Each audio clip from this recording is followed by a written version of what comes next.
एक बात हुआ थे कि कथक में बड़ा इंटरेस्ट रहे है, बड़ा रुचि रहे है। हाँ, ये ला बहुत कम लोगन जानते देवेश भैया कि मैं कथक नृत्य से बचपन से जुड़े हूँ। और गुरुजी जी से जो पंडित जागेश्वर प्रसाद देवांगन जी ओकर साथ वही इंस्टीट्यूट में किशोर कीर्ति कला केंद्र में पंडित जगन्नाथ भट्ट जी रही से और वो रायगढ़ घराने से तबला वादक रही से कथक डांस कराए लड़का मतलब। तो बहुत सारा स्टूडेंट आए, एक कमरा में हमारे मन के गायन के प्रैक्टिस चलत रहा है। जैसे हमारे राग बिलावल गाथन, राग खमाज गाथन शाम को 6 बजे, रोज तो कक्षा रहा है। ओखरे बाजू में कथक डांस के भी एक क्लास रही से। तो कथक डांस में जब नगमा बजे हारमोनियम में 16 मात्रा तो मोर कान में याद रहे, तो मैं बाजू वाले क्लास में जाके गए, लड़की मन डांस करत है।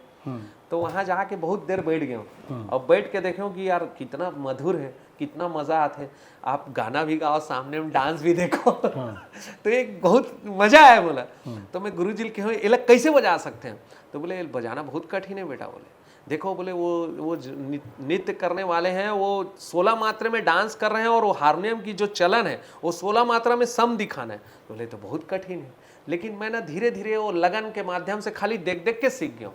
फिर मैं 16 मात्रा में, 9 मात्रा में, 18 मात्रा में, 10 मात्रा में, झपताल में, है ना, अलग अलग ताल में बोला नगमा बजाना सीख गया हूँ वही समय से। कक्षा तीसरी में, कक्षा तीसरी, चौथी, पांचवी, छठवीं, 7वीं, 8वीं, 9वीं और ये सब स्कूल के प्रक्रिया के दौरान कॉलेज तक मैं वो संस्था से जुड़ गया हूँ। मतलब ये मैं नेशनल फेस्टिवल में गया हूँ, शिमला, गुड़गांव, हैदराबाद, कटक, भिलाई फेस्टिवल हुए। तो अंतरराष्ट्रीय राष्ट्रीय फेस्टिवल जो कथक कला केंद्र हो रहा है ओकर माध्यम से जाओ और नगमा बजाओ।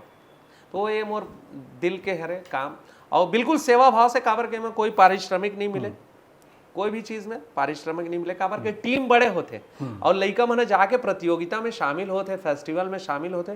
तो मैं कोई पैसा नहीं रहा है, वो मैं एक मोमेंटो रही थे जेला पूरा टीम ला दिए जाते।